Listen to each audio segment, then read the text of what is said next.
you will meet Marcus Garvey, Ralph Bunche, and many other Africans in the diaspora who were in the forefront in the struggle for Pan-Africanism. Perhaps two iconic individuals stand out. Marcus Garvey, in the many things that he did out of Jamaica, and an individual that we don't talk of as often as we should. God bless you. Oh, thank you so much. In noble guardians of himself and individuals like him in the same journey. Thank you so much for having me. Now, I would like to ask you the first question. So this question is my first question, and this goes off to you, Prof, if you don't mind me calling you Prof, because everybody else does. Prof PLO Lumumba, I love your name. It is, what are your thoughts on the resurrection of Pan-Africanism for the next 100 years? Let me start by saying that the spirit of Pan-Africanism has never been dead. We talk about Pan-Africanism, we sometimes are made to believe that it started in the 1950s and 1960s. But if you go yonder into history, you will meet Marcus Garvey, Ralph Bunche, and many other Africans in the diaspora who were in the forefront in the struggle for Pan-Africanism. Perhaps two iconic individuals stand out.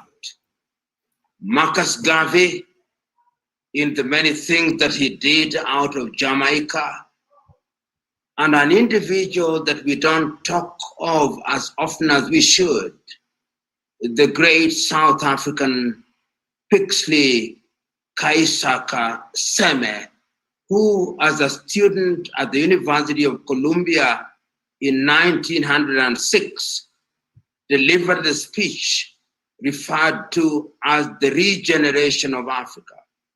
And many people don't remember that on that day, Pixley Kaisaka Seme said that Africa could only grow if our sons and daughters were decidedly oriented towards our growth. It is also important that Pixley Kaisaka Seme was one of the pioneering leaders who inspired African leaders such as Chief Albert Luthuli, who was a great stalwart of the African National Congress in the South African movement, and Holisasa Nelson Mandela, among others. So that when he's talking about Africa, one must look at it in that context before we come to the 1945 conference in London in the United Kingdom, where we have individuals famously such as Kwame Nkrumah of Ghana, and the story goes on until Ghana regains our independence in 1957.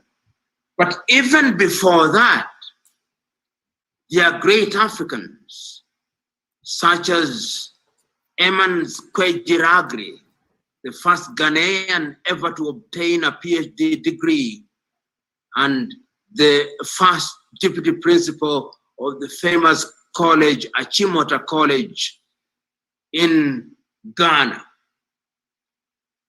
And this history is important because it gives one the context in which one can appreciate the history of Africa, the history of great Africans.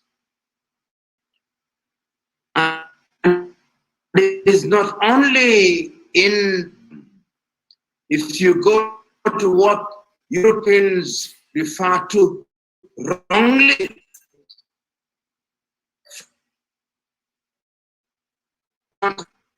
phone.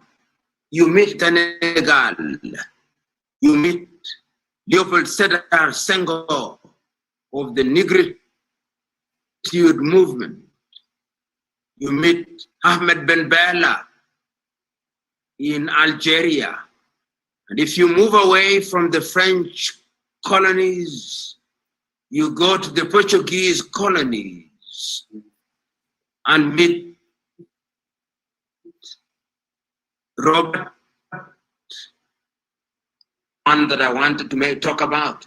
I want to talk about Agostino Neto, Samora Moises Machel, Eduardo Mondlane, great Africans in their own right.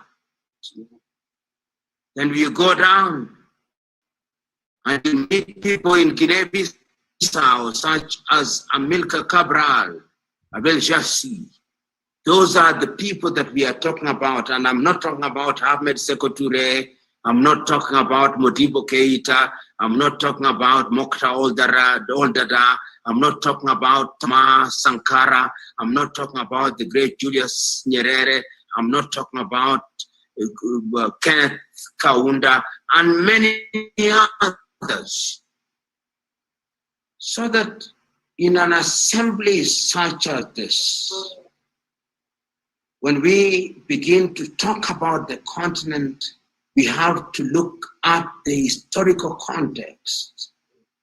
And not because Osman Touré is here in his heyday, Dawuda Kairabe Jawara was a great man, because he was one of the pioneering Pan-Africanists.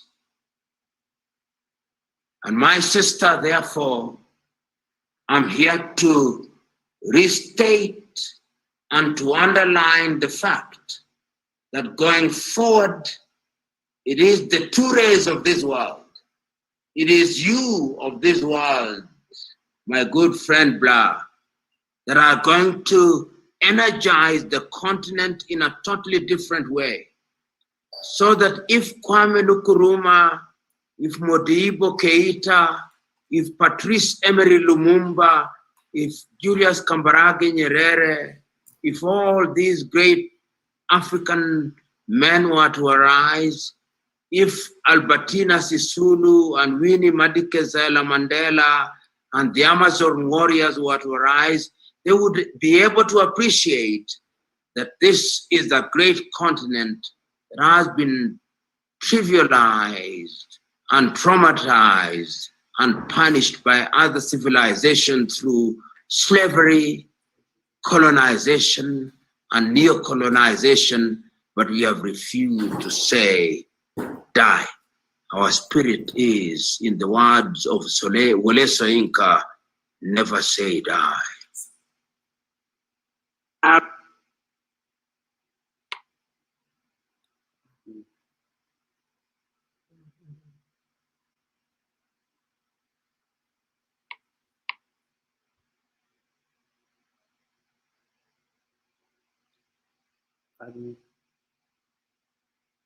Okay, Bla Xit Family, let's move the table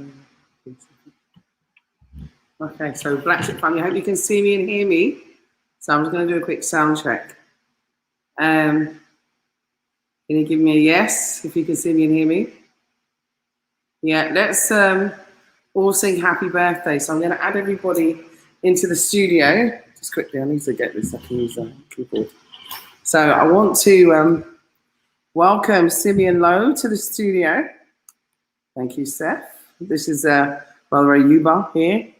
I'd like to, and he's the Administrative Secretary of the PLO Lumumba Foundation here in Gambia. He's in that chapter there. And I'm also going to add Ibrahima H. Seka, who is the director for the whole of the country for the PLO Lumumba Foundation. Simeon, you've actually muted yourself, so if you can unmute yourself and add yourself to the stream, that would be great. And we have Osman Touré. So, what a wonderful day. What a Thank you. celebration. Hello, Bla Xit family, Bla Xit family, Bla Xit family. Hi, everybody. Greetings, greetings, greetings, Nangadef. Greetings to you, Juliet. Great, everyone can hear. Excellent. So let's all sing happy birthday, yeah, to PLO Lumumba. You ready? Okay, one. Everybody, I want you to put it in the comments. Yeah. So I know that we can't hear you. Yeah. I want you to put it in the comments, okay? So 1, 2, 3. Happy, come on. 1, 2, 3. Happy birthday. Guys, I can't hear you.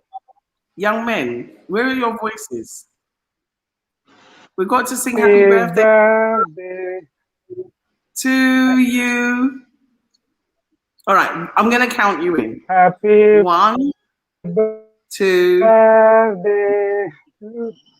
Come, you ready? Are you ready? Osman Toure. Yes, I am. Are you ready? Can you hear me now? I can hear you now. Okay, after 3. 1, Happy 2. birthday. Happy birthday to you. Who's? Happy birthday. Oh, what's going on? I have a terrible voice, Happy Juliet. birthday Happy to birthday. you. Can you hear me? Yes. Who's? Yes. Happy birthday to Professor. Are you hearing me? I don't hear the singing. Okay, I'll sing. Happy birthday to you. Da, da, da, da, da. Happy birthday to you. Da, da, da, da, Happy da. birthday to Happy you. birthday, Yellow Happy Lumumba. birthday to Professor. Happy Yellow birthday Lumumba. to him. Yay! Oh, Bravo. great.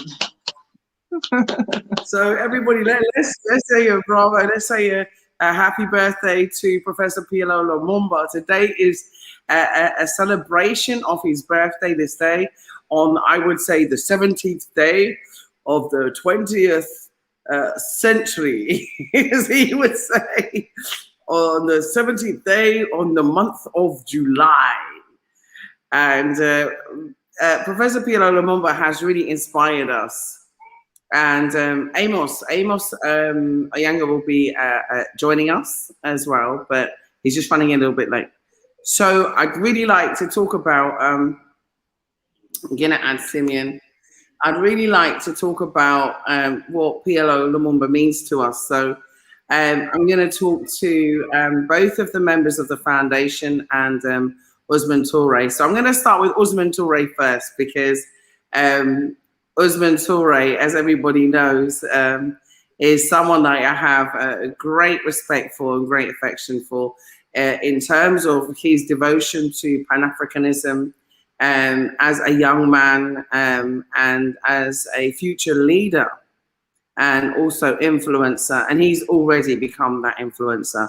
I don't know if many people remember our first interview, and he had me screaming. He had me screaming, just inspired by his words. So happy to see a young man who was so dedicated to Africa, so dedicated to his people, so dedicated to the Pan-Africanist agenda, and also, you know, following that through, saying that I'm going to go and study in Africa. And he said, I'm going nowhere. And he's not, you know, and he's going everywhere. So, you know, what an inspiration. This young man has actually been and seen PLO Lumumba. He's been to Kenya, he's been to Rwanda, he's been to Ghana.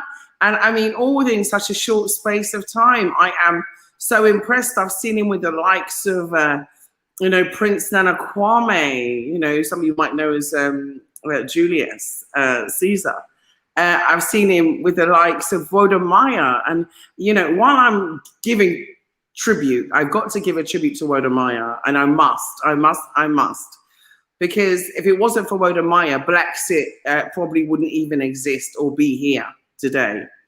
So I'm going to basically, you know, give a credit to this very fine and aspiring and ambitious young man who has ventured all over the continent to show Africa to the world.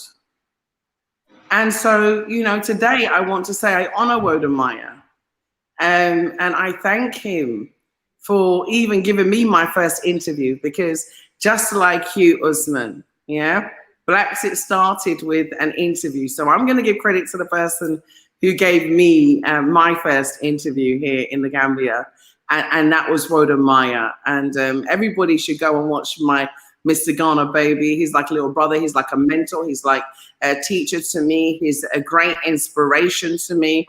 And I was speaking to him this week, and you know, he was saying, you know, we keep going. It doesn't matter who says whatever negativity. We keep going. We keep moving it forward. We're on a mission. And so, you know, I just want to thank him for always encouraging me in the same way that I will always encourage you, Usman. I will always encourage you, Simeon. I will always encourage you, Ibrahima, because you're on the right path. You're on exactly the right path. And today I am so positive that, you know, if Professor PLO Lumumba was, you know, watching, he'd be so proud of you all. And so, you know, I just want to say thank you to my inspirer, the person who started me on this journey, Wode Maya. And also, PLO Lumumba has constantly been on my journey, because he's someone that I was watching from the UK for a very long time. Listening to his speeches used to, you know, make me jump on my bed. And so, you know, being just having the honor to give him a tribute here today is just an honor in its own self. So I'm going to be quiet now, and I'm going to let you talk about how PLO Lumumba has touched your life. Over to you, Usman, and I'm hoping that Simeon can come back in. I'm just going to mute myself off. Yeah, Nyanjo Kujabi, thank you so much for that brilliant introduction. And special thanks to our Bla Xit family out there. It has been a long journey, but we've been here together, and in so many ways, we've able to build a more related individual, and then we've also worked hand in hand in building the future that we want for ourselves and for our people. Basically, you know, from the first interview we did a few months ago, now is like a year plus. I mean, the interview was going all over, and it happens to be, you know, before Prof, someone must have, I mean, forwarded the video to him. So after he watched the video, he assigned Amos, his PA, to scout for where this boy is in the Gambia. So that's how, you know, Amos was able to make some few contacts. And I just received this phone call, and someone was like, yeah, PLO want to speak with you. And I was like, what's going on? PLO, the one that I've been watching online? No way. Like, I couldn't believe it myself.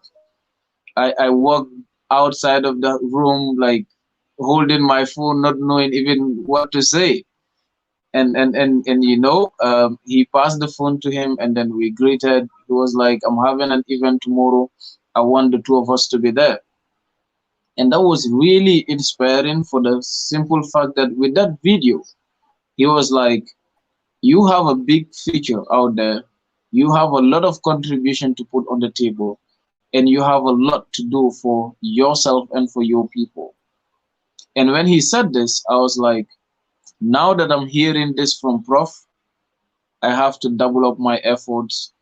I have to do all it takes to be that individual who's going to be a part of the African solution, and not just to be here or run away like any other person can do. So he has, at least, you know, from the very first point, triggered that sense of responsibility in me in a very short call, that, you know what, something needs to be done, and people like you have a big role to play. And that is from the first moment I started celebrating him like more than ever. He looked at me as a son. He speaks with me as a son. He gives me advice as a son, and he tells me challenges that are going to be on our way, just like he has faced them over the years. And luckily, when I was about to go to Rwanda for my studies, he was like, if you're going to Rwanda, pass by Nairobi. And when I was going, because it was COVID and a lot of protocols in my first visit, I had to go and started with Rwanda. Then from Rwanda, I went to Nairobi to meet him. We were not just, in Nairobi, like moving around in the city or him showing me beautiful places in Nairobi. No, he took me on a Sunday ride. That was just myself and him. We went from the roots, I mean, from his accommodation back in the 70s, from his school back in the 70s. These were areas that he was taking me through. And not just that, I mean, we went to the provincial Kenya. I remember going with it, like it was a whole day drive from morning till evening just to get there. And, the likes of Amos, for instance, we were on the way. And this was an amazing journey. Like he was like, yeah, this is where it all started. It wasn't a smooth thing out there. We have made sacrifice. We came from this. And these challenges is what trigger our thoughts and our opinions. And that is why today he is providing solution to all African problems. I look at him as a fatherly leader, not just for me, but for the entire continent. Prof is an individual that we can look up to if we want to save a trajectory for Africa. He has not just been talking about this, he put them in paper, he put them in documents. He have written a lot of books that can serve as a guide for African politics, our civilization, and in dealing with ourselves, with our brothers, with our sisters, both within the continent and in the diaspora. Prof's lectures, I mean, is still another thing. I still, on a daily basis, sometimes I will watch a lecture of him for more than 10 times. I will even have to screenshot and send it to him. And like, this is, 5 years ago, but he's speaking as if it was just done yesterday. So he is an inspiration to people like myself. He's a mentor, he's a father, and the same way he is to the likes of Amos, to the likes of Ibrahim and Simon. Prof is indeed an asset for the entire black race. We have to understand that he is a fatherly leader, not just for us in the continent, but African wherever they are. Prof is someone that we will live to celebrate, and we will celebrate forever. We pray that he celebrate days like this with us for many years to come. We pray that his calls, his ideas, the things that he yearn for the entire continent, we will be that breed of Africans that can put it into real practice and make him smile as he live with us. Thank you.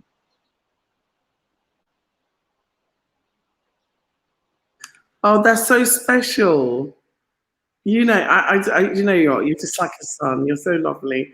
Listen, I mean, I got to say before I introduce to bring in Ibrahima and Simeon, I want to bring you both in. You're here in the Gambia, and you're very important in terms of the PLO Lumumba Foundation, and you're here in the Gambia chapter.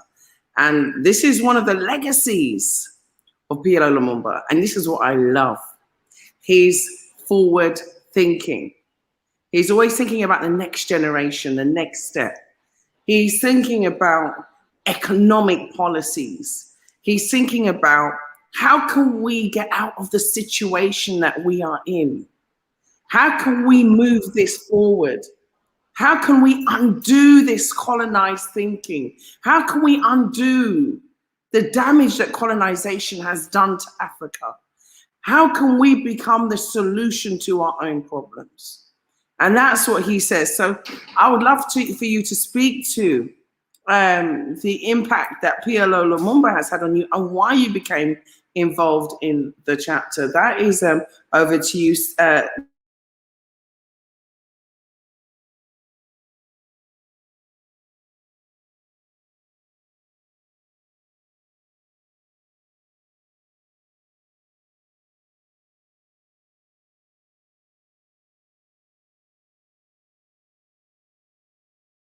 I need you both to unmute your mics for me so you can speak freely.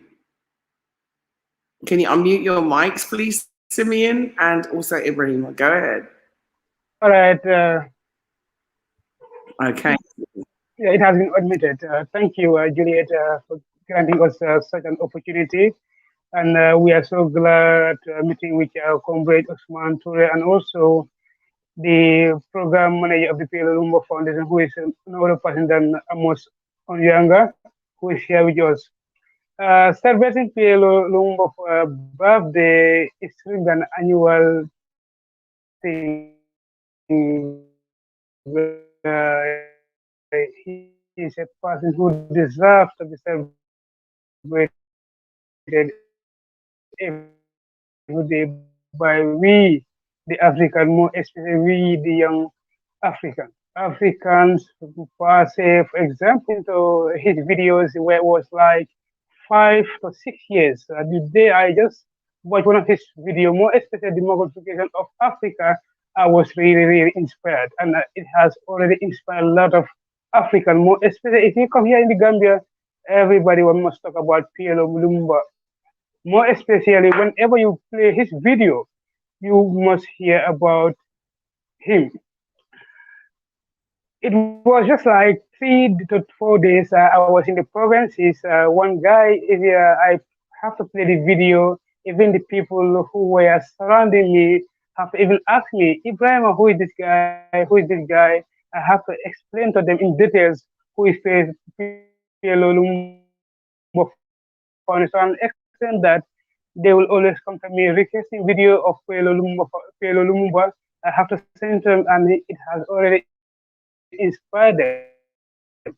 So PLO Lumumba, he's African, but the world must celebrate because of such kind of people are rare to find in our today's generation. And I believe like we the young ones, as far as we are,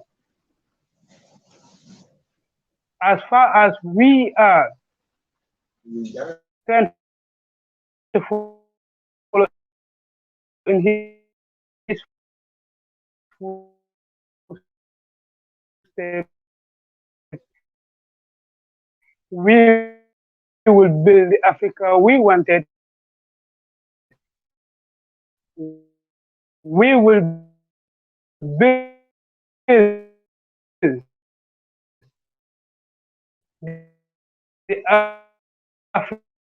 Africa we I think we're having a few connection problems.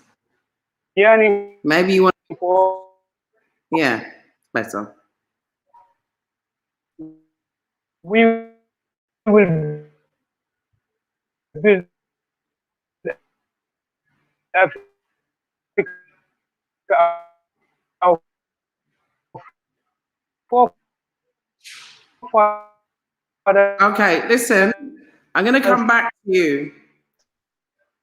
I'm going to come back to you because the sound's chopping up. Been yearning for quite a what we'll do is, long Simeon, of Ibrahima, your sound's chopping up, so I'm going to ask you to change position. Must be celebrated not annually, but he has to be celebrated daily. We can pay him. He has inspired a lot of Africans, and I believe that that inspiration, we the young ones, we are following the footsteps of him and yearning for over a long period of time. Thank you, Juliet. Thank you so much. I'm really sorry about the sound, everybody. We had a few connectivity issues, but I'd like to bring Simeon. Thank you so much. And I hope that we'll be able to do the last part again. So Simeon and Amos, you're here now. Great. And Arthur, thank you as well for joining us. So Simeon, you're also involved in the PLO Foundation. You see these great young future inspirators and motivators and workers for their nation. Simeon, tell us, why did you get involved with the PLO Lumumba Foundation? Let's unmute you, please. Simeon, can you hear me? It looks like we're having a few connectivity problems, but please bear with us. Black. Yes. Okay. Good, e- good evening, Amber Juliet. Thank you so much for giving us this opportunity. I must say that we are so much thrilled and so much happy that today we share this together and also celebrate a living legend, a hero, a Pan-African individual whom every young individual in the country here, likewise in every part of the world, celebrates at large. And I always have to say that in an era where society cripples the young through the actions and inactions of corrupted leaders, and again, when we have clueless and scornful, sober-minded individuals who always stand on the quest to promote their own selfish desires, the younger people who live in that generation always have a threat to their futuristic progress. However, in such societies, we also observe that the poor will always get poorer, that disabled under their fate, and women become vulnerable, and then the mind of the youth becomes polluted by the living tragedy of what we have in our society. However, we also realize that it is not our destiny, that such as is not destiny, but it is man's creation. And it is man's selfishness, and it is our own disorientation. So when we look inward to ourselves and ask ourselves what exactly could be a solution towards what we do as individuals, who is responsible of what we face as Africans? Is it just us, or do we have a part to play towards that? And that is where the fortunate part of what we do as Africans here today stands to be the greatest part of our desire. For we have a man of wisdom, we have an encyclopedia of knowledge, we have an icon to the young people outside the countries. We have people who will also look into an inspiration and say, well, this is what I stand to believe as a person. And actually, like, if you ask me how do I get to be into the issue of the foundation here, I will tell you that I had followed and listened to PLO many times prior to me being in the foundation. I had listened to his audios countless times, whereby the ideas of what he always preach, I believe, is what Africans actually need at this particular point.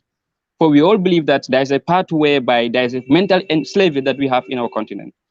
For the present leaders who we see as the young individuals, if they fail to rise up, then the chance is that we are going to fail. And that is why PLO serve as an inspiration to us. PLO serve as an encyclopedia of knowledge to us. PLO serve as a wisdom to us. And he serve as a person whom we see as a father, whom we see as Patrice Lumumba of Kenya, whom we see as Nelson Mandela, for they have rise up again. So it is a rise of the ancestors that we had in Africa, all combined in one individual who try to sustain our African desires. So I must say that PLO has been one of the greatest inspirations of my life with regards to Pan-Africanism. PLO have been the person that we look up to as individuals in our quest to promote Pan-Africanism, in our quest to be leaders, in our quest to fight against corruption and unethical leadership. And that is to say that every African, Gambia in particular, for instance, we can say that our challenges, our underdevelopment is just by leadership. And that is why he said that we are the co-authors of our own misfortune, which I believe if we have looked into history, if we have looked into the achievements of PLO himself, and if you look at the birth of PLO himself, we can now know that this day that we are to celebrate here today was not just a mere day, but this was a day where a legend was born. It was a day when a hero was born. It was a day when a book, I, I call it as an encyclopedia of wisdom, was born to the younger generations, where we can tend to fight against corruption. We promote Pan-Africanism. We promote the ideals of what we see as young leaders, who tomorrow will be the leaders of our country. So PLO has been a great inspiration to us. We cannot overemphasize this. No matter how we try, we will not be able to express how much he has had impact into us. You don't have to be in the same country with a guy to have a teacher, for it is always believed that learning goes outside the corners of the classroom. PLO is the person who has been our teacher from a far distance. He had been our teacher in a way that even those who we sit in the same class, we cannot impact us in that. For what we believe in, what he believes in, what he preaches is what he practices. And that is why the proactiveness of what he does as a person, his vibrant area whereby he looks into the challenges that Africans are going through, that young leaders, young individuals, that we, the young ones, can rise up again and know that Africa has a history and Africa has a future. And that future is something that we can only have and also only fight for if we have been emancipated from the ideas of white supremacy, from the ideas of underdevelopment, from being suppressed by the whites. And that is the ideas he has been preaching.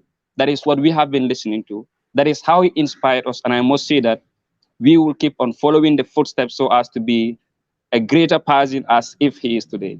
For the PLO Foundation Gambia chapter is full of people who have a passion towards Pan-Africanism, who are leaders and who are people who want to celebrate PLO more and more and more. And today will be a beginning, but not the end. We will call this as a first step towards the success of what he does as individuals. And we must celebrate, we must love, we must cherish, and we must follow the footsteps of PLO as our encyclopedia in our commitment towards Pan-Africanism and in our commitment towards African unity and in our mugification of what he calls as the African ideology. So the ideas of Nelson Mandela, the ideas of Patrice Lumumba, the ideas of Marcus Garvey are still living in the ideas of PLO himself. And that is what we believe in. That is what we love him for. And that is what we celebrate him for as long as Pan-Africanism stands as individuals. So we are so much grateful, Juliet, for this particular opportunity. And we want to wish PLO, our own mentor, that may you celebrate many more to come. May the omnipotent give you long life to be that wisdom to us, to be that inspiration to us as young leaders, to be the person who promotes the ideas of Pan-Africanism. And whenever we have a misfortune, we can turn back and say, well, he is the one whom we always look up to. So thank you so much. Thank you so much, Juliet, and thank you so much to all of you. Thank you so much. That was so touching. That was so touching. I must admit, I mean, you know, we've all got favorite speeches, but I'm going to introduce someone, you know, who has been on Bla Xit before. And he is the right-hand man, I would say, like the PA, but he's also an emissary of PLO Lumumba. And I would say that he's so articulate. He speaks so well. And myself and himself and Usman, we spar. We spar on ideas and concepts. And I'd like, you know, Amos, if you could come in now. And, you know, it's such an honor to have you here today.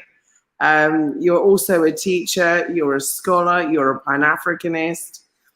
And, you know, you're a great inspiration, I think, for many. So tell us about, I like your top, by the way, Amos.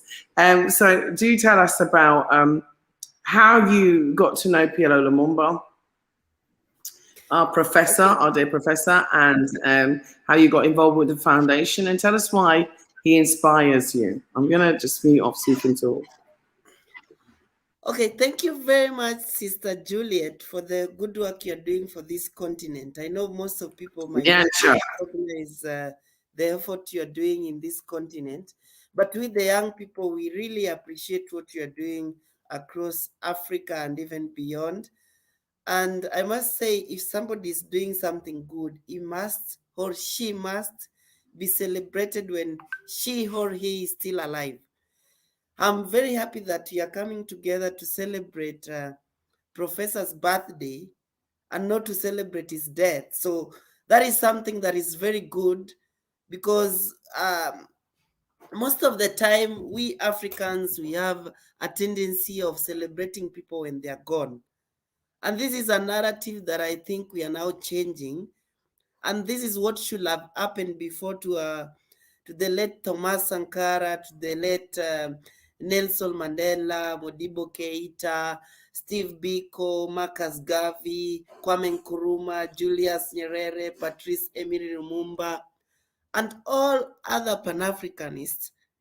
So if we can take this noble initiative of appreciating people and trying to tell them that whatever they are doing for the good continent Africa is bringing impact to so many people, we will not get to have a situation where we have few Thomas Sankara, we have few Patrice Emery Lumumba, and even few Professor PLO Lumumba. So I think we are making good step by celebrating people when they are still alive, something that very few people did previously. And I must commend you, Sister Juliet, for bringing this platform just to appreciate and just to acknowledge not just Professor, but you have been doing it for real amazing Pan-Africanists, and especially young Pan-Africanists across the continent. So my say is that when we are still alive as young people, let us learn to celebrate people, even not these prominent people, even you, Juliet. I know very few people are celebrating what you're doing. And I'm very sure you have made so many enemies, more than even friends. But it happens with life. You know, life has a circle where you have to make friends and you have to make enemies, and both make a living. So if you don't make enemies, then you become useless, because enemies make you stronger.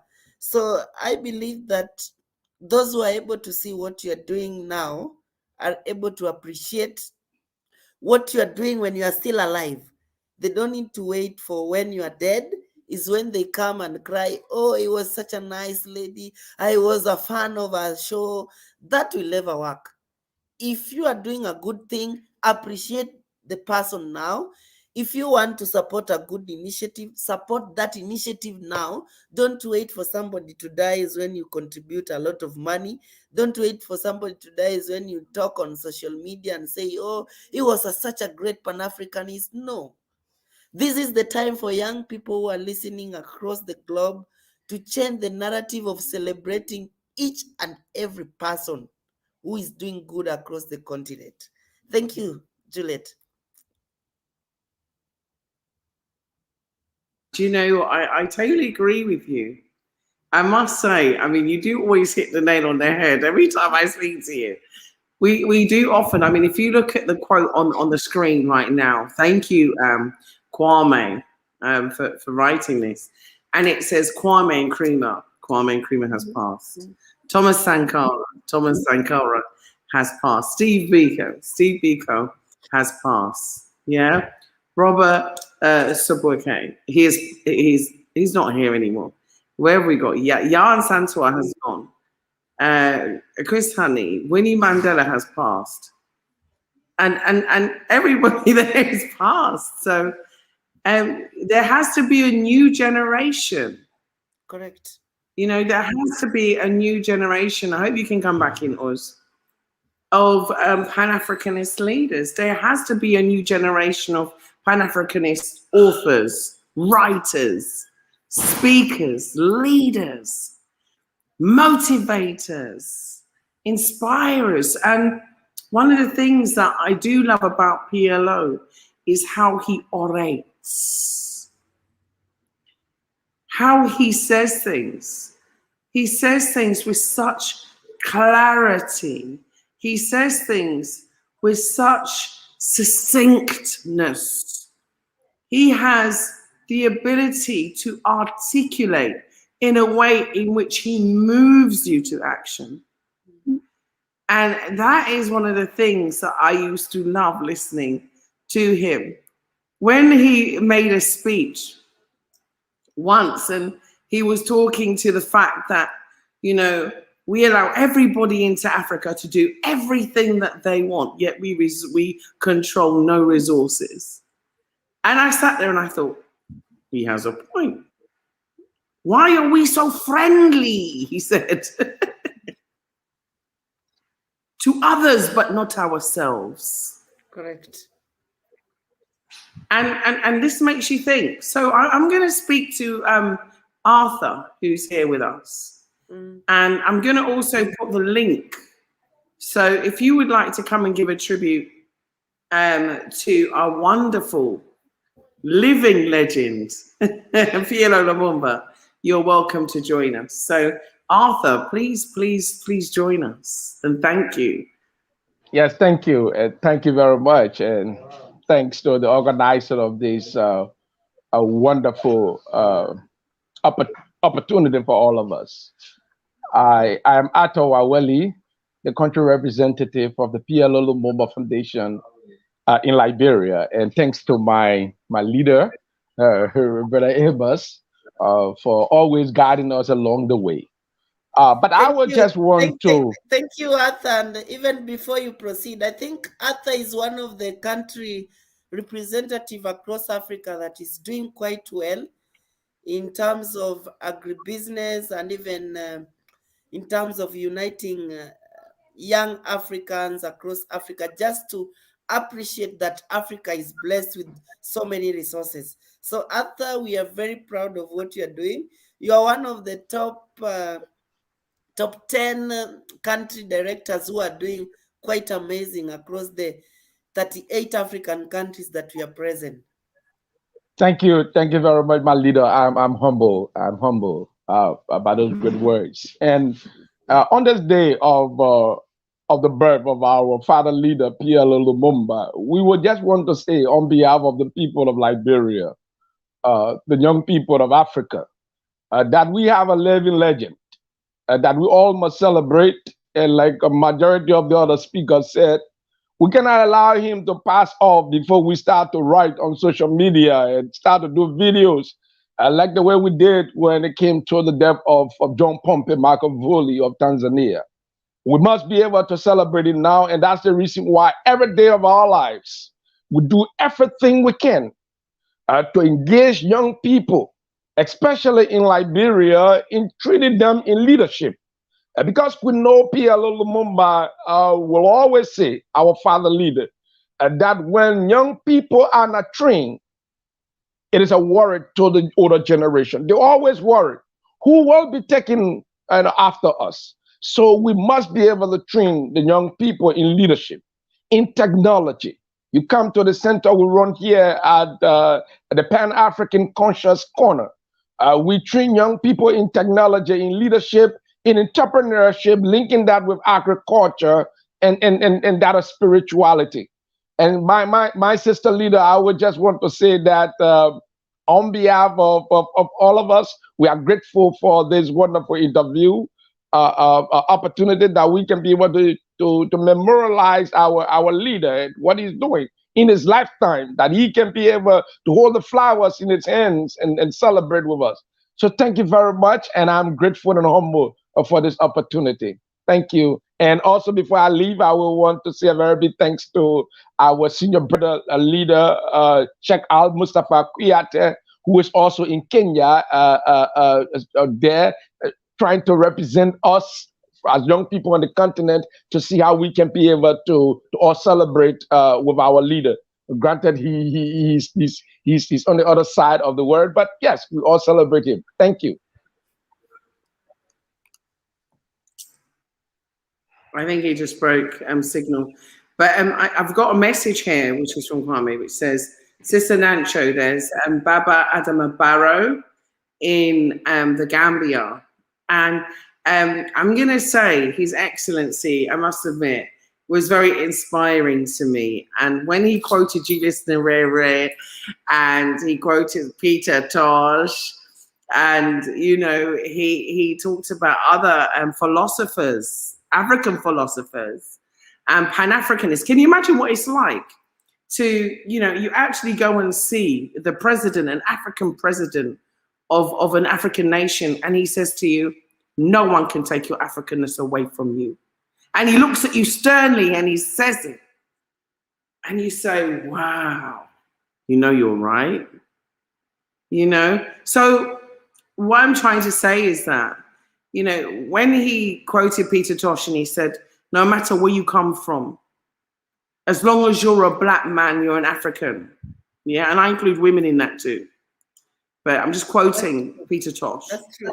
And this is what, you know, the president of the Gambia, His Excellency Adama Barrow, said to us. He said so much more. He said so much more. And he spoke about his humble beginnings, and he spoke about his life and why he's doing what he's doing. And he made us realize that there has to be change moving forward. And I think that, you know, for me, I'm just, you know, Nyancho. And for me to hear those words, and especially the words that no one can take your Africanness away from you, that is a quote that the president of the Gambia has left an indelible mark with me. Because when you're born in the West and you're raised in the West, in these European countries, you know, around Europeans and English people who don't look like you, whose culture is not yours, it makes you even question who you are. Correct, that's true. So to be told, you know, to be told that no one can take your Africanness away from you. Don't even let them do it or attempt to do it. This is yours. This is your legacy. This is your heritage. This is who you are, and be proud to be African. And, you know, he welcomed us to the Gambia and thanked us for choosing the Gambia. Mm. These are, Cafe, come around and say hi if you want to say hi. So I just want to say that, you know, let that indelible phrase, you know, seep into you, because one of the things about, say hi, say happy, no, you got to say happy birthday to PLO Lumumba. Happy birthday, PLO Lumumba. Professor. That's right. Well done. Yeah. You're going to be a future leader too? Mm-hmm. That's what I'm talking about. We got to start them young as parents and be inspirational. Let me add Ibrahima here. Ibrahima's back. Let's hope that we can hear you better now, Ibrahima, so you can join the discussion. One of the things I think about PLO Lumumba is also his background, and I think, guys, sorry, is his background, because I think his legal training as well has set him in good stead to do that research. Because you have to, you know, I remember when I was studying law, you have to read and read. You have to read statutes. You have to read precedents. You have to read the All England law reports. You know, you have to read the obiter dictas. It's so much research. You have to look at the precedents, and you have to look at the judgments, and you have to look at, you know, the ratio discidendi of the case. And so one of the wonderful things that I do love about PLO Lumumba is that he's used his training to the benefit of us as Africans. A lot of people, they go and they get educated, or they get, you know, their training, or they get their job, and for them it's just a job. They just want to earn money, stop. But he has dedicated it to the betterment of all Africans. So I'm going to ask you to come in, Ibrahima, and to ask you, you know, in terms of PLO Lumumba, what is one of the aspects about him as a personality? Because for me, like I said, his legal training, his diction, his oration, his delivery, his presentation is impeccable in my view. And that is one of the things that stands him in good state. And also, I think also his ability to weigh up the arguments, which is, I think, in part of his legal training. So what say you, Ibrahima? I think he's having connection problems. Come on now, Ibrahima, don't let me down. Unmute. All right, thank you, Juliet, once again for letting me in here. Professor, to describe him, you can use all the adjective in the English language and it won't satisfy. But one thing which I know, that Professor is an inspiration for we, the young ones. Most of the people say, me personally, what Professor, despite I haven't met him in person, but through his videos, through the audios I have been listening, he has really inspired me. And what I like about him is, like, whatever video or audio you listen or watch from him, he must inspire you. He must motivate you to propel in another stage. He's a kind of person whom God has sent us. Professor is just like a prophet whom sent us to at least salvage we the young ones, to enlighten we the young Africans, at least to break the barriers of our thinking capacity. Professor Lumumba, he is a God-gifted person to us, we the young ones. I could remember, like, what I was just trying to explain here. It was just like 3 days back. I was in the provinces. I was in the provinces where I was playing his video clips, more especially the corruptions in Africa and also in the church, and the other one was the Mogulfication of Africa.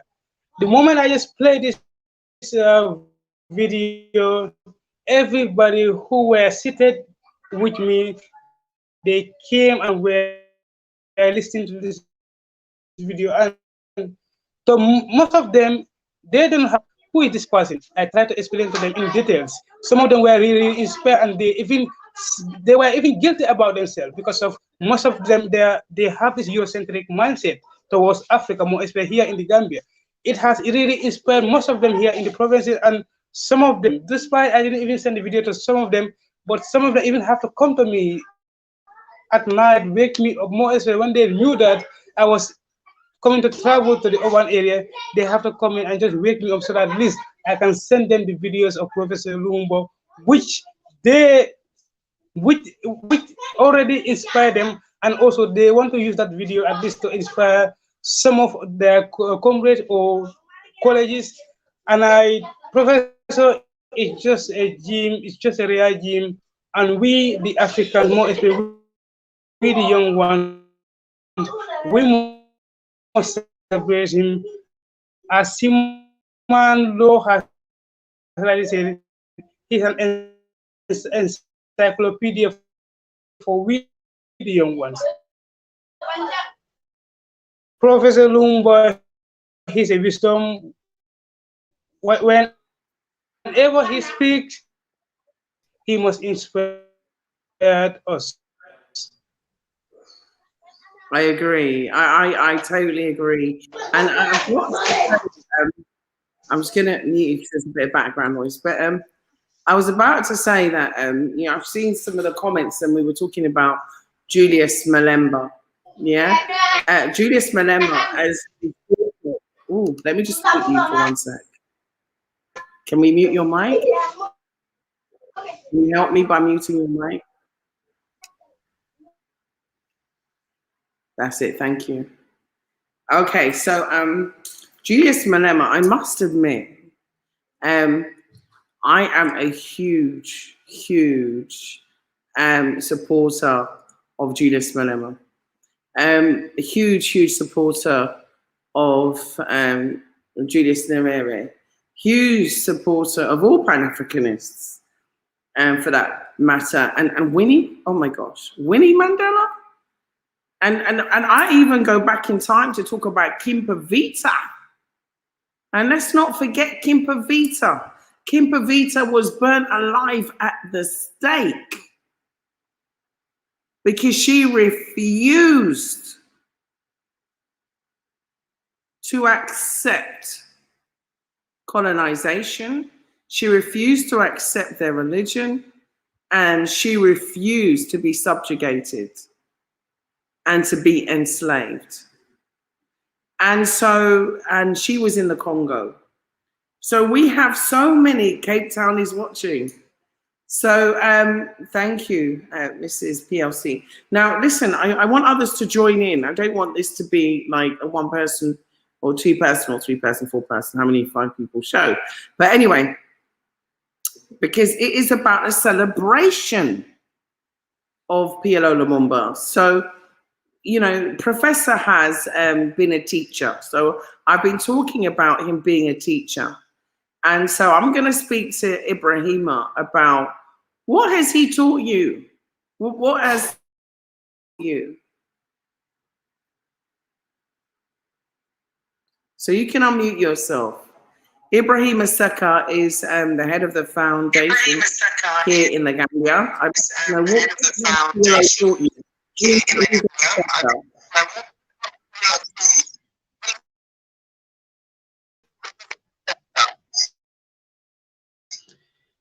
All right, Juliet, it is just unfortunate, like I have not been having a direct contact with him, despite but to me by Amos is like, Professor is glad and also was so inspired by our work we have been doing here in the Gambia chapter, because of first we were registered here legally in 2020. It was like around August towards September. But among the works we did here in the Gambia were so inspirational to an extent that we normally organize leadership training, where we normally call on students from the primary from the lower basic school towards the senior secondary school. We teach them about leadership, leadership skills, and sometimes we normally go on community outreachment to give out this more. When the COVID-19 was at its apex here in the Gambia, we normally give out max donation and also have online lectures where we even invite him personally to come and at least inspire us. And that online lectures was one of the best we had had. Recently, we also did organize a one with Madi Jawate, who is Madi Jawate, and also things we have been doing here in the Gambia, despite we coming newly, but it has already inspired Professor himself. And he even gave us a gift when Usman went there in Kenya, and that gift was received by me in MDI.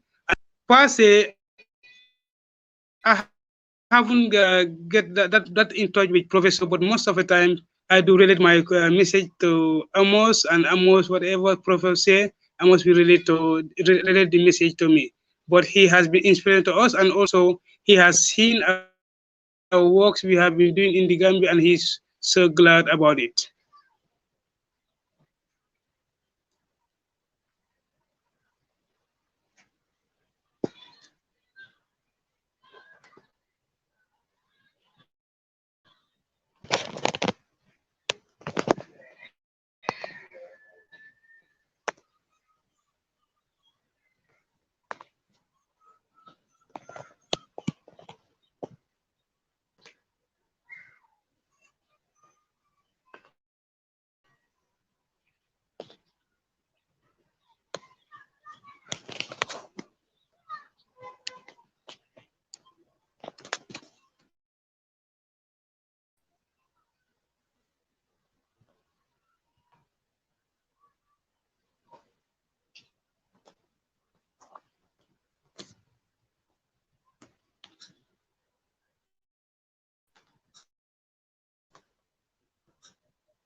Sorry, somehow I muted my mic. I'm so sorry.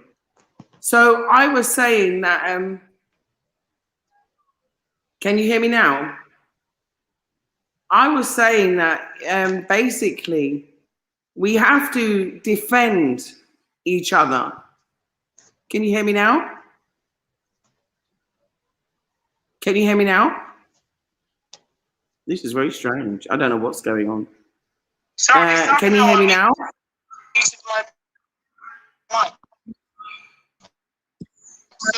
Wow. Okay, I'm just going to mute you, Ibrahima. Somehow, I think there's feedback coming through you. That's why. Hang on. I'm just going to mute you up for a second. I think we had feedback through Ibrahima somehow. I don't know how that was happening. So anyway, yeah, we can technical things. No, I hear you now. Okay, thank you.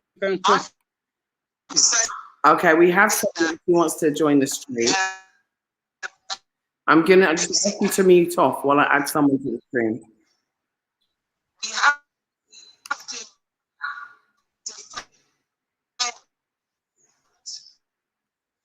Ibrahim, mute for me, please.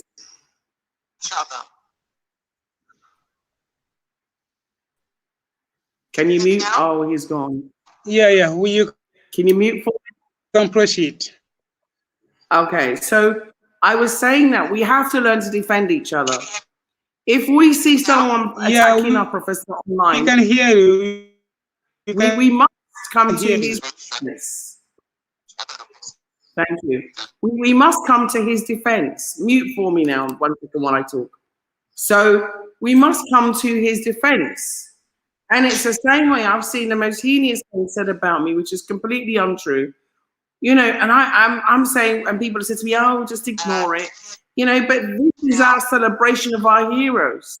This is a celebration of our leaders, and we must protect our leaders in order to make sure they can continue to lead. How many more of our leaders, as Bob Marley said, how many times are we going to stand alone and watch while our prophets perish? How many more times are we going to stand aside and look? How many more times are we going to do this? You know, we're celebrating his birthday. We're celebrating his presence, his greatness. And let's do this. Why is it that we don't like to celebrate each other? Why is it we don't want to give credit to each other? Sometimes we're like crabs in a barrel. It's terrible. You know, I remember just sitting down reading something the other day and I thought, where do they get these lies from? And why are they being circulated? And why are people even believing them? Why don't someone just pick up the phone and call me and ask me? And then I realized that there's something. In this world, you have different types of people. And PLO Lumumba is one of those types of people. Our professor is one of those types of people that we can learn by example. And we need people that we can learn by example. When he does all his martial arts and everything, it is teaching discipline. He's teaching us all discipline. And so it's important that there are lessons that we learn from our leaders while they're alive, from our teachers while they're alive. Look at Magufuli. He's no longer here. How many times did they try and poison that man? How many times did they try and kill that man? How many members of his cabinet passed? We have to stop the self-hate. And this is one of the things that PLO Lumumba says. He talks about us and says that the future of Africa is in our hands. If only we could acknowledge that it's in our hands and stop giving our power to others. Stop allowing others to influence us. Stop allowing others to take control of our stuff. And you know, it's because it's in our mind. You think about it. During slavery, can you imagine how many people were in that field, that cotton field, that cane field with big machetes, whoosh, whoosh, whoosh, and they had one man on a horse with a gun. One man. I mean, I'm the kind of person, I admit, I don't think I could have, if I was in that time, that machete wouldn't have been used on no cane fields. I would have used that machete to liberate my people, even if it had to take my life at the time. That machete, I would have run a rebellion, run a revolution, just like in Haiti, just like with Nana of the Maroons. And we have to start this in Africa. This is what PLO, Professor Lumumba, has been trying to teach us. It's time for us. It's our time. Africa is our continent.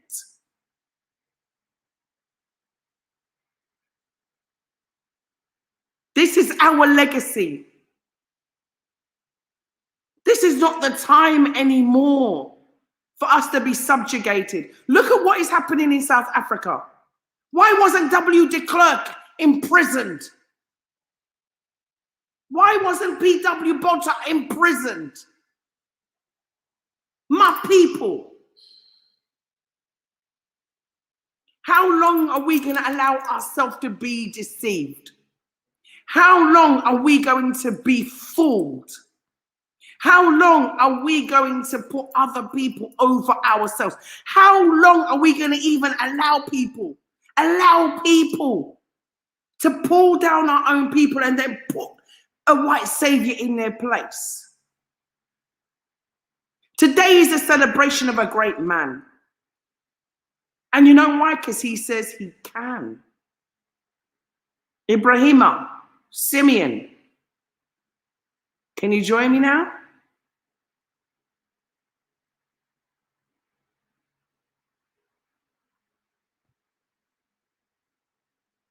Simeon, I can't hear you. Simeon's here, but I can't hear him. I don't know why. Simeon? Okay, so we'll just we'll keep going through because this is not going to be a very long stream. I'm not talking, Zarina made a comment and was talking about, I'm not even talking about religion. I'm talking about belief, self-belief. Before I can believe in anything else, I must believe in myself, no? Isn't that possible? I mean, Kwame said, Sister Nyancha, we don't owe anyone a thing whatsoever. We should continue honoring our great African warriors, leaders, kings, and queens at home and abroad. It's nothing but jealousy and immaturity. Yeah? And then I Am said exactly, everything is about us. So what I'm saying is, when are we going to change the mindset like we had? Because we've been filled with fear. And one of the things that PLO Lumumba says, Professor PLO Lumumba says, is that we have to overcome that. We have to be fearless to move forward. How many times is he going to tell us about the systems, the economical systems that we can employ? How many times is he going to talk about free trade in the Gambia? Across the continent? How many times is he going to talk about the fact that we should have borderless continents where we can travel freely and trade freely?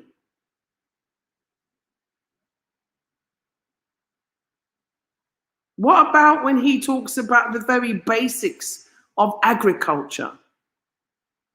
What about, I mean, yesterday we had, King Maponga on, and King Maponga spoke to the very same things. Let's celebrate these people. Let's celebrate Susan Tata. Let's celebrate Professor Smalls. And let's celebrate Professor Saho. Let's celebrate Madi Giabati. Let's celebrate Nyang Najai.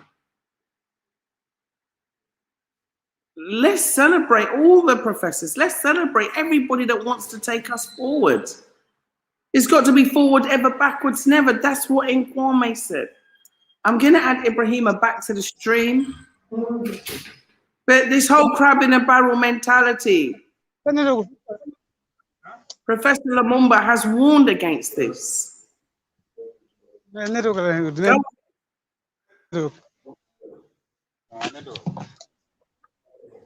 ahead, Ibrahim. I can hear you.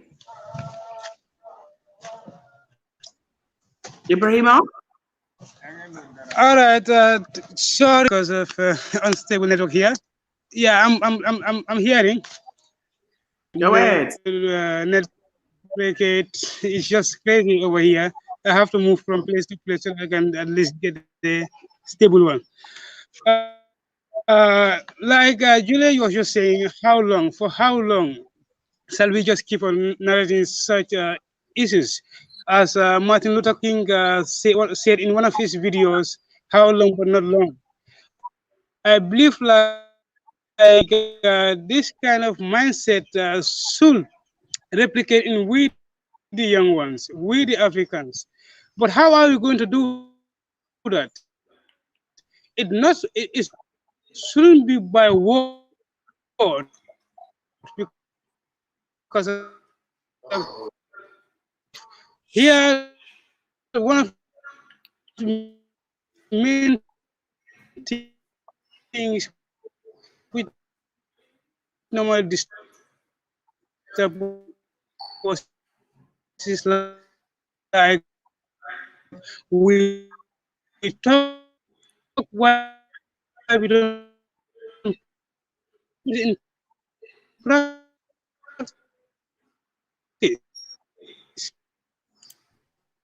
We're losing you again. We're losing you again. Try another position. Try another position. We're losing you again. This continent for all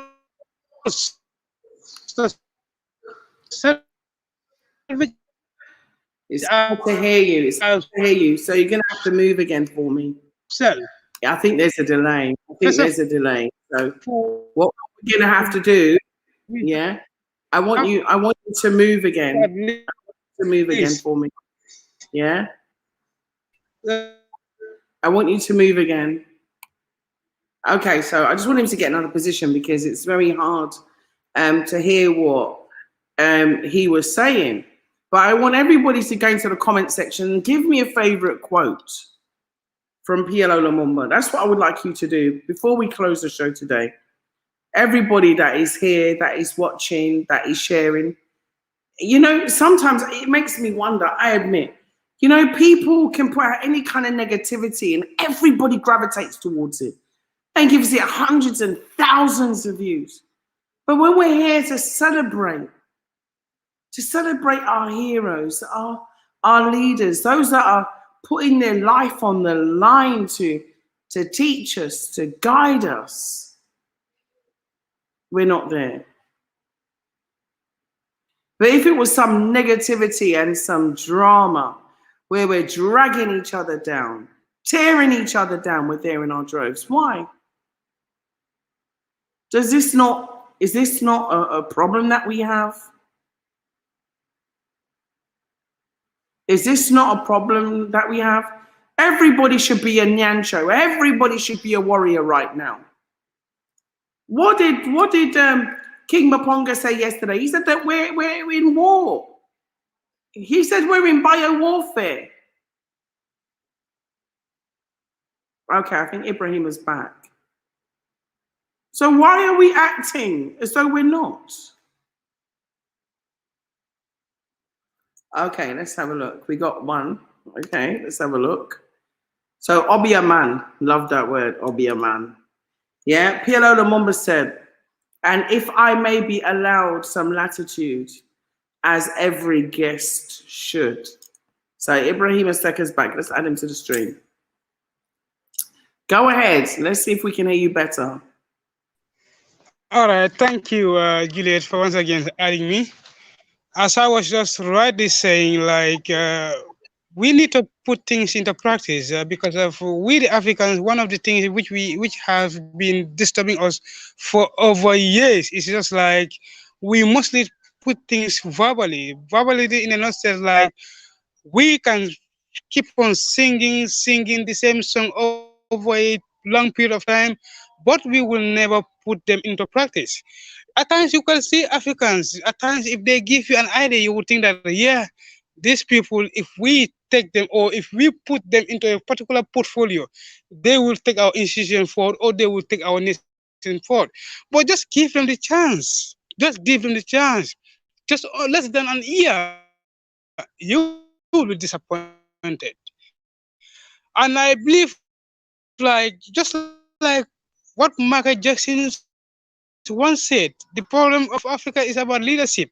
60% of our problem is leadership. If the leadership criteria is solved, we Africans, we will develop.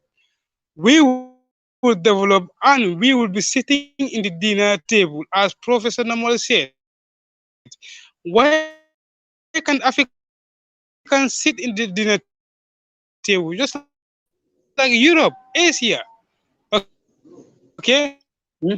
Why Africans? We can do it, but the problem is we don't believe in ourselves. Improvement. Less than 2 days or 3 days back, some Africans leaders went into Abuja to seek for donation from the World Bank for 100 billions of euros. For what?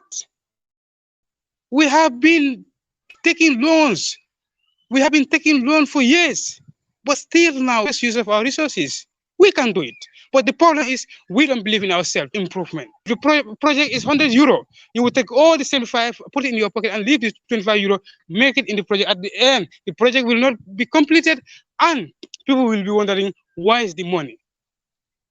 This is our problem as Africans, and people like Professor Patrick Lumumba is a person who is sent to us to educate us, to enlighten us, and also to instill the spirit of Pan-Africanism in us. We must celebrate him, we must follow him, so that we can yearn for the Africa we have been singing for over a long period of time. Thank you. You hit the nail on the head. And the thing is that you got to ask yourself a question. What is the model of leadership that we are using? Is the model of leadership, African child, I'm going to add you, is the model of leadership that we are using, Simeon, I want you to add to this, is the model of leadership that we are using our own model? Or is it an inherited colonial model that is there to serve the colonial objectives? This is the question, because leadership cannot work unless the vehicle that the leader is in is effective. If you have an ineffective model, it will not work. It will not work. Simeon, are you there? Okay, African child, are you there? Yes, Julia. Greetings, my brother. How are you? Greetings to all the family and everybody listening. I'm just very interested in this topic that you are touching upon this evening. And for me, my take on it is very simple. If we here in Africa, we don't understand that these leaders are not in those positions to serve our best interest, we're just going to keep talking the same talk over and over again. Because as many mentioned already, why do we keep asking for loans? Is it not clear as at this point that Africa has everything that we need to, sort out our issues? And I just feel like it's a state where people now are looking forward to live a Western lifestyle, to have a Western mindset that, even if half of Africa is looking into a Pan-Africanism, is looking into working together, is looking within Africa to rebuild Africa, we're still going to have others that just don't have that mindset. So for me, it's all about a mindset issue, which is for us to recognize that most of these leaders, I'm not going to put all of them in the same box because I don't know all of them. But as far as I'm concerned, from my research, most of them are not serving us at all. They're serving certain masters, whether they're black or white or Indians or I don't know. But one thing is for sure, they're not serving me. and my generation, and I'm sure they didn't serve your generation too, Julia. In this case, I'm younger than you, by the way. So, you know, you had the same issues and you are going through the same issues. And my generation, the early 20s, we are going through the same issues too. So I keep thinking to myself, whether or not one day I'm going to have children and they're going to be talking the same talk that my parents talk about, my grandparents talk about. Is it like, when is it going to change? And I think the only way it's going to change is when we realize that we need to hold these leaders accountable.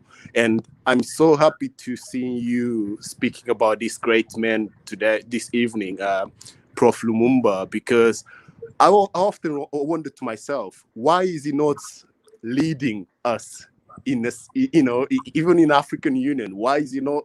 Why doesn't he have a position there? But then I come to the conclusion that maybe he's too smart to know that they're not going to let such a wonderful and bright and caring and African man to be in those positions. So I just want to say a big thank you for all his contributions. You know, for us, the youth that listen to his speeches and are empowered by his speeches. And I just want to say a big thank you to you too, to having this conversation this evening. It's very important. Thank you so much.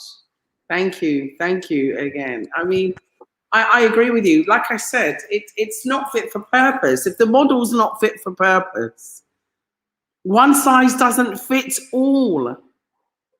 You know, look at this book, right? You know, the Songhai Empire. One hat didn't fit all for all the different empires. You know, it talks about all of the different empires. It talks about, you know, each system and how they worked. I lived in Europe. I was born in a white man's country. I was born in England. I did not live in a democracy. I don't even know what the word means. I lived in a dictatorship. What choice did I have about the life that I led? Tell me.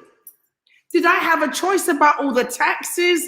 Did I have a choice about paying a TV license? With them knocking on your window and then threatening you with a fine for £10,000 unless you get this TV license? Did I have a choice about congestion charging because you drove for a little part of the road? Did I have a choice when I asked them to go and make sure that they put, you know, classes to stop racism in schools? Did I have a choice? Could I have impact? Could I do anything? The answer is no.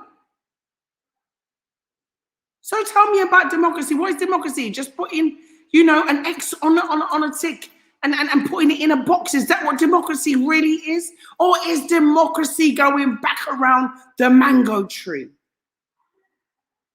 Will the elders? Is it about going back around the mango tree with the youth? Is it about going back around the mango tree and sitting with the women in the village?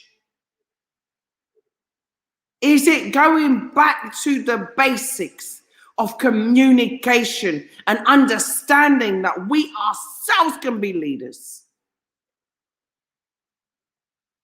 Is that what it's about? I'm going to bring in Simeon because he's here now. Simeon, you can hear me?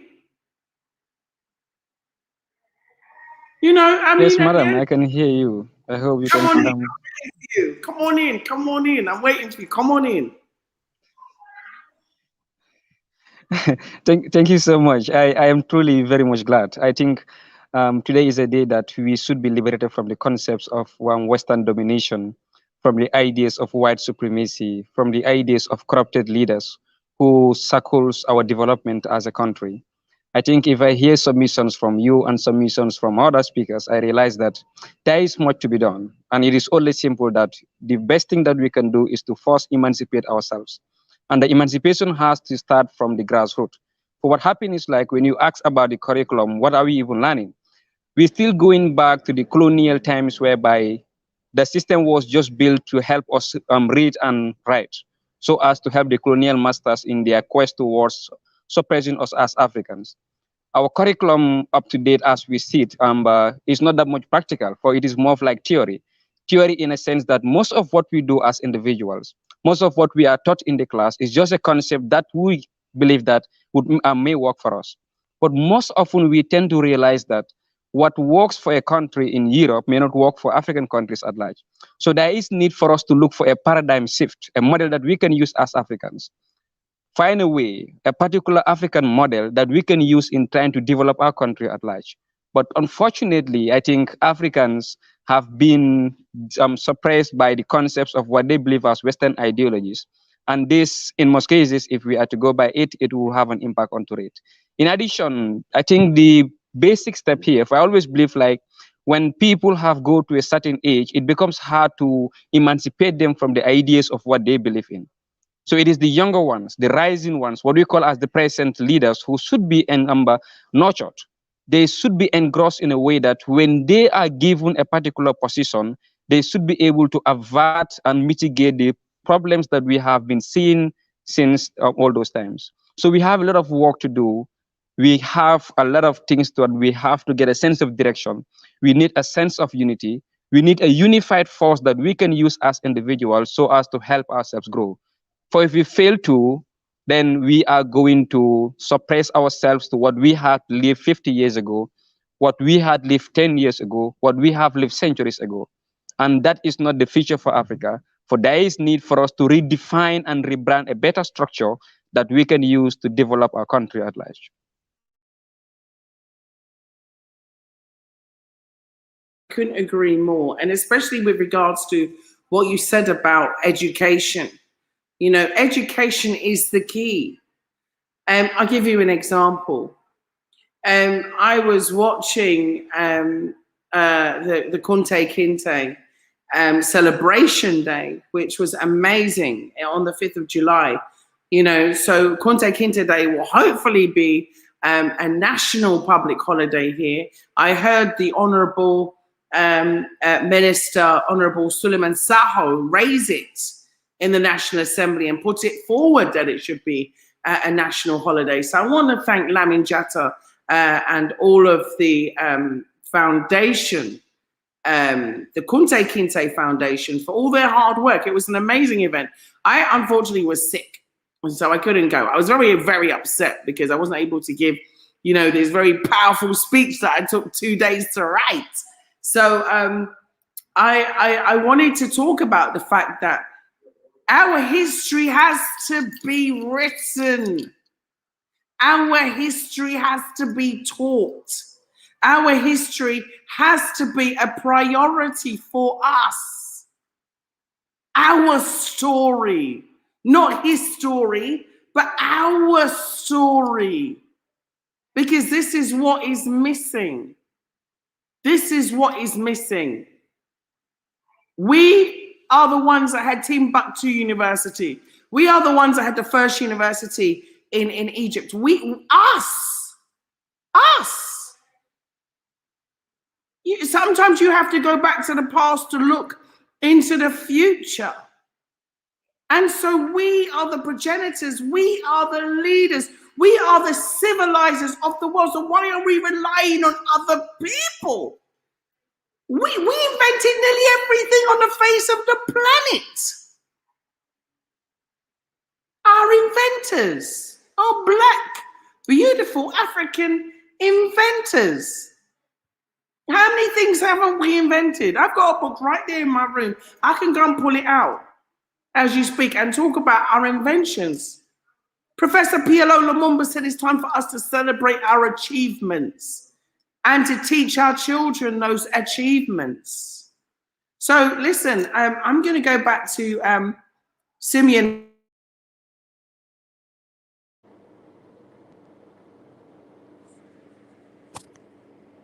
African child, are you with me?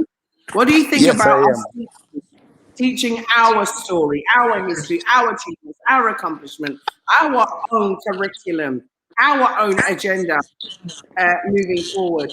Do you think this is something that PLO Lumumba, Professor PLO Lumumba has guided us to? What do you think that we should do as all Africans in order to move this forward? I think you're absolutely right, Juliet. One of the biggest issues that we have as a community, right, melanated community, is the fact that the youth are not being inspired to learn our history, not his history, our story or our history. I mean, I remember in the country where I am currently in Africa, I remember going to several libraries trying to find books about Kwame Nkrumah, and I couldn't find any book about Kwame Nkrumah. All the books from all those libraries were all about either Barack Obama, either Michelle Obama, either Trump, either Clinton. And I was asking the brothers and sisters, why there is not a single book in this library about Kwame Nkrumah? Why there's not a single book in this library about Thomas Sankara, about Lumumba? Why there's not a single book in this library about Milka Cabral? And they couldn't give me an answer. All they keep saying is that they're doing it for sellings. So we reach a point now, in my opinion, where people are looking more into profit rather than an impact. And I feel like as a youth in Africa, I'm kind of like left out from that ideology that our elders had in the late 60s, when the revolutions and when the so-called independence happened. I remember watching the speeches of Nyerere. I remember watching the speeches of Amilcar Cabral at a time. He was even invited to go to United States to speak with some leaders at the time of NATO, but Amilcar Cabral rather preferred to invite all the Black communities in the United States to go and have a chat with them, an informal chat. And this was a representative of a country that was to become independent, that is called Guinea-Bissau. Those are the kind of leaders that we don't have this time in Africa. For example, Haile Selassie, I don't know if many people watched the videos of when he went to visit the United States, when he was received by President John F. Kennedy. You don't have a leader in Africa right now that can go to any country in the United States or in United Kingdom or in Europe and is going to be received that way. We just need to look at G7 summit with the so-called President Ramaphosa. He was not seen as a leader there. He was the president of South Africa, but all those leaders, Merkel, Macron, all those so-called leaders, puppets, received they basically were celebrated as great leaders arriving in the United Kingdom. But Ramaphosa was there as a representative of a country called South Africa. I mean, South Africa as a country, they speak a lot about apartheid, right? That we now have an independent and your votes count. And I agree with you, Juliet. It's just a farce. There is no such a thing as democracy. We know that already. They give us this illusion that if we vote for these so-called leaders that just appear 5 months before the elections and they go to either their ethnic groups or they go to either their religious groups and they appeal for the votes and they say the beautiful things, but they keep doing the same thing over and over again. And this is why I believe that what needs to change is the education. And I think that what we need in Africa is we need a revolution. We need a young people revolution. Intelligent revolution must be African education. And until we don't have that kind of revolution with this young man, for example, that you presented to us, Juliet, a great intelligent mind that we have with us in this time, if we don't have more youth like him speaking eloquently, speaking beautifully, speaking in a mature way and not making videos on the internet about how to dance this new dance, about how to dress. Do you feel what I'm trying to say? I feel like they're trying to distract the youth so much with these so-called TikToks and Snapchats and Instagrams of this life. And I keep asking myself, are this young generation really interested to go and grab a book and read about the Queen of Nzinga of Angola? Are they really interested in going to grab a book and read about the works of Nyerere? Unfortunately for me, I don't have much hope from what I can see. But as Bob Marley used to say, well, there is a will, there is always a way. So, with program like this, when you give us opportunity to share our our perspectives in the situation that we're facing in Africa right now. I think this is how things can start changing slowly but surely. I'm going to keep positive, but in my opinion, I agree with you, Juliet. I agree with you that we have a big issue right now in Africa, and that's the issue of education. Because if you're still sending your children to school and they're learning the curriculum that children are learning in the United Kingdom or in Europe, something is wrong with those professors in those schools. If you still putting so-called leaders in the positions of power in Africa that are leading us, not with the vision of what we need in Africa right now, but with the vision of what the Europeans are doing in Europe. And I'm talking right now about this so-called pandemic, for example. How come the priority right now in certain countries in Africa where virtually not many people, shall I say, I'm not going to say no one, shall I say, not many people are dying from this virus, but people are dying for poverty. People are dying from hunger. People are dying for not having shelter. Look at the disaster that happened in Gambia recently. Where is that priority for the leaders? You see, because they're not receiving money from that. I heard about the fact that the European Union gave almost all leaders in Africa over 27 million to shut down their countries. That's the reality. There's videos of this on the internet. And then people come and say, you're just making stuff up. This is not making stuff up. You just need to do your research to understand that these leaders are not serving us. And this is why whenever we have some of them that rise up and speak up about the issues that we have in Africa and project the feeling of Pan-Africanism, they are taken out. And that's why we need to come together as a community and do the awakening and educate ourselves, Juliet. That's my opinion. I believe that the revolution starts with education. And that education doesn't need to go to school. I don't need to go to school exactly. It starts with ourselves. I don't need to go to school to learn about Pan-Africanism. I just need to have the willing to grab a book or speak with an elder and learn about Pan-Africanism and learn about my culture and learn about my ethnics, my ethnic groups, where I came from, how my ancestors used to live, how they used to commute, how they used to, celebrate life. But in this time, we're living as if we're in Europe, as if we're in the United Kingdom, as if we are in America. Many times I see these youths, I ask them what kind of music they listen to. No one knows about the great artists in Gambia, but they know about all these artists in Hollywood, that we know who they're worshiping there in those Hollywood places. So that's my take, Juliet, really. I think it's a mindset issue. And, we need more people like Prof. Lumumba to speak with the youth. Unfortunately, I don't see many of them. But I believe that with this kind of programs that you are, projecting into this platform, we're going to keep having more and more people interested in speaking about the issues of Africa. Not with a pocket, with some money and with some script about what they need to say, but what is coming from their heart, what they are feeling really and speaking their heart. So, yes, I give thanks and praises, to the Most High for having the opportunity to speak up my mind, Juliet. I totally agree with you. We have a big issue that needs to be sorted in Africa, and very soon.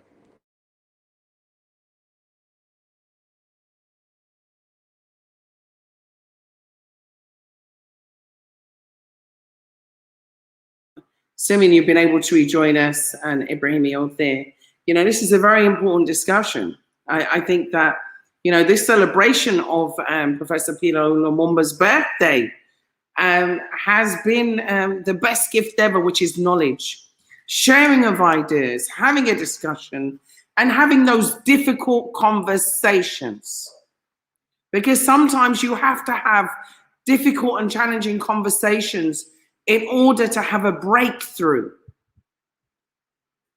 You have to have that difficult conversation to have a breakthrough. Last night, in fact, I was with a fellow vlogger, and I was breaking things down to her. And I was saying to her, look, I don't know what people are talking about with regard to Busura and the borehole and the land. The land belongs to Mr. Jallo. The borehole was a completely different project. And that was because we sat down with the Council of Elders and the Alcalo and the VDC, and they told us what they needed in the village. And we said, like, we'll do what we can to support. And so my husband and I, we said, like, let's try and, you know, we'd love someone else to get a piece of land in Busra. So we gave up our own land that we purchased with our own money ourselves to give someone the gift of land. And so we thought we could use it as a fundraising to help the Council of African Descendants. And we said that we were doing it on 3 bases. The first basis that we said that we were doing it on was to, the first basis that we said that we were going to do it on was to help Code with its local Gambian development projects fund. And so that included many projects. That was the borehole, that was Nemakunku, that was the seed program, the Black Books project, that was the master's degree program, so many other things. And no, that money didn't cover it all. Of course it didn't. It couldn't. Yeah, it helped so many projects, but it couldn't cover it all. We still had to, you know, try and do our utmost to support these programs, to support our local community. We've been spending the whole week going out, giving out corrugate iron to help. I don't even know, something like 880 sheets of corrugate. We used to help families to cover their homes whose roofs have been blown off. And so it's an ongoing situation. And so when people want to, you know, criticize and tell lies and, you know, spread deceit and myths about you, and all you're doing is helping your own people. So can you come off the internet for me, please? Because you just cut me out. So this is what I'm saying. It's like we have our challenges, but we must meet our challenges. We must meet our challenges head on, regardless, and keep moving, because we need to support our brothers and sisters here. There's not even a question of it. We have to come together. If Africa doesn't want to take loans, there's an easy way for Africa not to take loans. That is for us, African descendants from the diaspora, to reinvest our money and come back home. Divest all our investments and come back home. Why not? I want to do like a huge pyrolysis project here. How many investors can I get to come and make a pyrolysis plant here? And pyrolysis is all about recycling, upcycling. It's like breaking down all the plastics. You know, these Westerners have given us toxic poison in our environment in order to break down our environment. This is biological warfare. These things aren't biodegradable. So we must find ways to biodegrade them. And that's the reason why I said pyrolysis. And the pyrolysis system, if you look at it and you go back to the real McCoy, the drip cup, what was that? The original pyrolysis. So we are the inventors. And so we can use that. We can pick up all of this plastic, which is really liquid gold, and turn it into kerosene, turn it back into petrol, turn it back into diesel, use it as building materials. I even watched on one Ghanaian channel this lady that went to a man who made a house from plastic that was recycled. So what I'm trying to say is anything is possible if we put our minds, our hearts, yeah, our resources, our finances, our intellect, and a positive attitude together. And we have to stop these sellouts from coming and breaking down our continent. We have to stop the invasion and wholesale recolonization of our continent. It's our continent. We got to have ownership. How can you have a country that is so rich? How can we have a continent that is so rich, yet everything is just being taken? And I'm not talking about it's just corruption. It's not just corruption, because poverty creates problems. And you've got to remember that slavery created poverty. Colonization created poverty. And we've got to go to the root of the problem. And the root of the problem isn't the modern day leaders. It's what they inherited. It's the legacy. And none of us are going and saying, let's get those reparations. Let's go and get our land back, our resources back. Let's go and get everything back, because we don't want any time-dated reparations. Justice should not be time-dated. How can it be when it's still going on today from whenever? Justice cannot be time-dated for us. And we've got to stop letting them get away with it. But what do we do? What do we do? What are the consequences to their actions? I said, let's have a super group, you know, a super army of hackers, high-level hackers that can hack anything, any system, any defense system, any banking system, any system. I watched it in a movie, so I'm not making this up. They put everything out in Hollywood. So, you know, what I'm trying to say is moving forward, moving forward, moving forward. You know, PLO Lumumba has given us a blueprint. Marcus Garvey gave us a blueprint. Kwame Nkrumah gave us a blueprint. All of our leaders left us clues, information. Kimber Vita sacrificed their life, burnt alive. Read a story. Read a story. Let's read our stories. Let's make a commitment, and let's give PLO Lumumba a birthday present today. Let's all buy his books. Let's buy Professor Lumumba's books. Let's go. Let everybody go into the comment section and write down, like I said, a quote from PLO Lumumba, and write down a book. Let's do something starting from today. And you know what? You're responsible for your destiny. It's not down to your governments. I don't want to hear excuses. I'm tired of excuses. We are all accountable for our own individual missions. We are accountable for our own individual contributions to the lives of others. And it doesn't matter if people want to pull you down, tell lies, try and criticize you, derail you, discredit you, even send you death threats. It doesn't matter. Just keep moving. You know, this is what the president of this country told us. He said, look, if you can't fly, then run. He said, if you can't run, then walk. If you can't walk, then crawl. And he said, if you can't crawl, then roll. Just keep it moving. And we have to keep it moving. We have to come out of their countries. We have to take our resources out. We don't need to come here to hustle. We need to come here to invest. It's not about employment. It's about long-term sustainable development goals that are going to improve the whole continent, including education systems, including economical systems, fiscal systems, including environmental systems, including technological systems, including advancement in terms of scientific advancement, including preserving our culture, our heritage, and our traditional sciences. But I'm going to let Simeon and Ibrahima come in. So if you can hear me, unmute. And let's talk to, you know, what would Professor PLO Lumumba say right now in closing that we should do to make Africa better for all of us?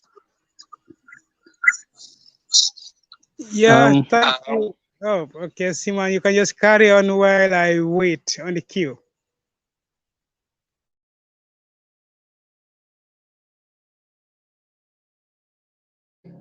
Okay, Ibrahim, thank you so much. Madam Juliet, I think having modest like you, having people who have such a positive attitude towards what they do is quite countless on hard for us to realize it. I think we have so much to do, and having people like you, actually, when we talk about the activities of PLO himself, I can tell that one of them is what exactly you are doing, and that is trying to change people's mind, trying to give us a positive energy on what we do as individuals. And I think the best thing that we can do, as it was said by the previous speaker, is that the mindsets have to be changed.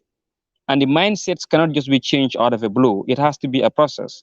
And the process should be, we should ask ourselves, what are the factors responsible of this mental enslavement we have in our country still? Is it because of how we are educated? Is it because of our cultural values? Is it because of how we think as Africans? And if you can answer these questions, the answer now will go back to the question that it is how we educate our people. Most of our African educated so-called elites, we call them, are half-baked educationists. For the fact that they are Eurocentric in what they do, their minds have been enslaved and controlled by the Western ideologies that they believe will work wherever they are, and they wouldn't consider whether what they have been taught and what they have learned will work for Africa at large. The black man for so long have had a history that is a bit tragic. From the ashes of slavery down towards colonialism, we have seen that we've always been exploited. We've been exploited by the white domination. And still, we remain in the historic time that we had lived before. It is high time that we realize that we as Africans have a future. We as black men have a future. And the future is not in the hands of any other person, but in our own hands as individuals. And the ideas of what PLO himself preaches, how he sees our African leaders, the corruption we have in our African system, the political instability, the ethno-linguistic differences, all things should be what we have to fight against, build a unified force, and then fight a battle that works to be fought. And that battle is only one thing, to emancipate ourselves and fight for a better trajectory that we can use to emancipate and save all African descendants from the lacunae of what they see in their own history.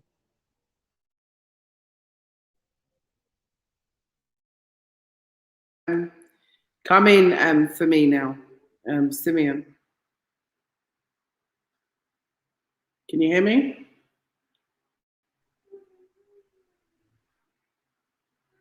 Okay, I don't think you can hear me, but I agree with what you said. I mean, Bob Marley said emancipate ourselves from mental slavery. Only we can free our own minds, and only we can save our own kind. And so, you know, he said that we have brainwashed education that has made us all fools. Now, I have 2 minutes literally left, and till we conclude. Hang on. Oops. And this show. And I want to say happy birthday, especially to Professor PLO Lumumba. And this probably wasn't a birthday cake show. It was taking in of a lot of information. And the one thing I've got to say is that change comes through us sharing information with each other. That's how they did it to us in the first place. So why can't we change that paradigm? Why can't we change that narrative? If you have a child that's going to school, why can't you educate that child at home? That's how I learned Pan-Africanism. I didn't learn Pan-Africanism in school. I learned Pan-Africanism at home. My son learns Pan-Africanism at home. I mean, granted, he has SES, which is social and environmental studies, and that's based in Africa, on Africa, of Africa. And that's one of the benefits of him going to school in Africa. But there are two things. We now have technology. Beautiful Nigerian man called Charles created the computer. And also, beautiful African man created the web, the World Wide Web. So now let's use these to our advantage. Let's use these to our advantage. But the one thing we have to do is change our mindset. Change our mindset. Just change our mindset. And some people, they never will. I'm not afraid to say it. I'm the kind of person that never would go and decide that I'm going to take an experimental vaccine. I'm not going to do it. But there are many others that would. I'm not going to be led down. I'm not going to be led down a lane because I have to be discerning. I have to question everything. I have to use my critical thinking. And critical thinking is important. I have no conviction in anything that a European tells me, primarily because of the past history. If someone has lied to you your whole life, why would they start telling you the truth now? And so for me, it's, forwards ever, backwards never. And I haven't ever going to forget the past. And I don't think we should ever forget our past. And no one should ever make us forget our past and our heroes and our sheroes, whether it's Toussaint Overture, whether it's Nanny of the Maroons, whether it's Harriet Tubman, whether it's the Nzinga warriors, whether it's Queen Candice, whether it's Winnie Mandela, regardless of whoever it is, whether it's Cabral, whether it's Magufuli in his way and his development of his nation, whether it's in Paul Kagame and the repelling of the colonial laws.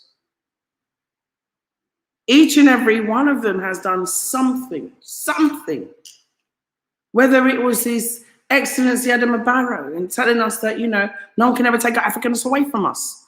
That's something that I want everybody in the diaspora, every African descendant to understand. Yeah, be proud and hold on tight, because that is our identity. We're not Black British. We're not African American. We're Africans. Proud Africans. And so I'm going to leave the last word to African Child and Ibrahim Masteka, because we're going to close now. So you go ahead and have your say. Bla Xit family, I want to thank you for having this wonderful birthday celebration with us, and for the wonderful Professor PLO Lumumba. And I think I'm going to close by saying one of his quotes after everybody's finished. So you go ahead, my brothers. You go ahead. Can you hear me? Oh. Okay. Yes, we can hear you. I hope the others can. Okay. You go ahead. You go ahead. We're going to close. So your last passing comments as a birthday present to PLO Lumumba, Professor PLO Lumumba, and what are our passing comments for the future moving forward, and to the Bla Xit family?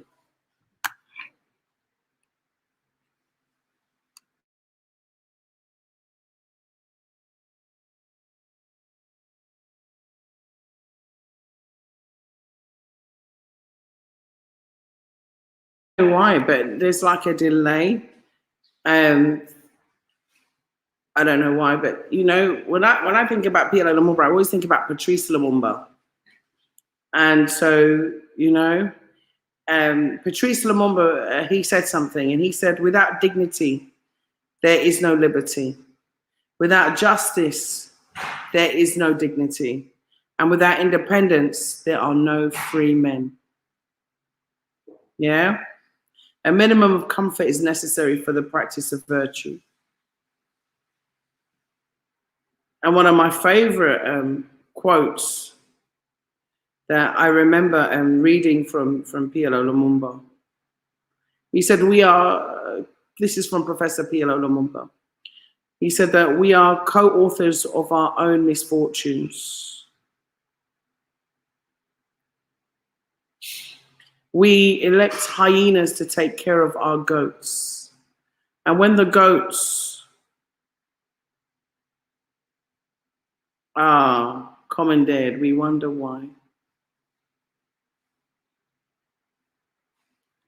So when the goats are condemned, we wonder why. I'm going to leave everybody with that quote, because I don't know why the sound keeps cutting in and out. And maybe one last one. He said, Professor PLO Lumumba said, third world is a state of the mind, and until we change our attitude as Africans, if there is a fourth, fifth, and even a sixth world, we will be in it.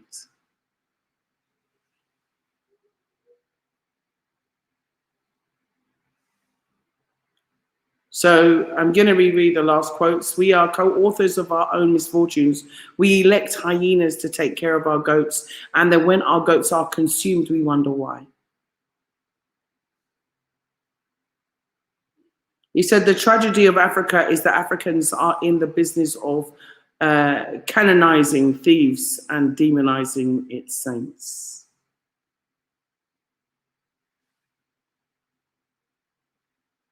So on that note, I'll say goodbye and I'll bid you farewell, and a happy birthday to PLO Lumumba. I was going to play it on a speech about corruption, but I have been unable to load it. So I just want to bid you farewell and to say I love you, and I want to thank everybody that's contributed. Usman Toure, thank you so much. Also, thank you to Amos, Onyango, thank you so much. African Child, thank you so much. Simeon Lowe, thank you so much. Ibrahima H. Seka, both of the PLO Foundation, that's the Professor's Foundation, and they're here in the Gambian chapter, and they contributed so well. And African Child, thank you for your contribution. I'd like to thank everybody that's been in the comment section today, because it's been really positive, I must confess, and highly motivating to read your comments. You've really inspired me. So without further ado, I'm going to allow you to go and enjoy the rest of your evening, and let's all go and have a glass of water and wish Professor PLO Lumumba many, many, many more happy returns. And let's support him, let's defend him, let's promote him, and let's all get involved with the PLO Lumumba Foundation moving forward. That's what we can do moving forward. So Bla Xit family, one love. I'll see you again soon. You've had 2 lives in 1 week. I've done good, right? Bye. Okay, bye. Bye, and happy birthday. Happy birthday, Professor PLO Lumumba. Keep up the great work.